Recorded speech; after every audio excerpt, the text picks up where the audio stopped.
खूप साऱ्या दिवसांच्या सुट्ट्यानंतर आज इरूचा पहिला दिवस होता स्कूलला जायचा.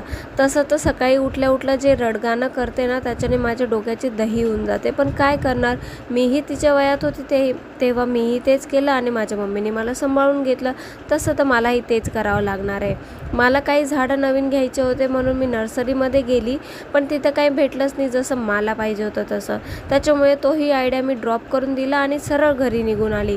घरी आल्यानंतर माझ्यासाठी थोडंसं काम पडलेलं होतं. म्हटलं आता तेही करून घेऊया, कारण नंतर भूक लागल्यावरती काम करायला थोडं जीवावर येतं. त्याच्यानंतर माझ्या झाडांना काही असे फंगई लागली होती. आता मला माहीत नाही ते का लागले, पण हां लागली होती. आणि आई रक्त शपथ सांगते, एवढं काम मी जर शेतात केलं असतं ना, निदान मला थोडेसे पैसे तरी भेटले असते.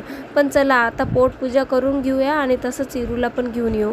तसं मम्मी पप्पा गेले होते थोडंसं बाहेर फिरायला आणि येताना खूप सारं सामान आणलं, ते मी तुम्हाला उद्या दाखवते. चला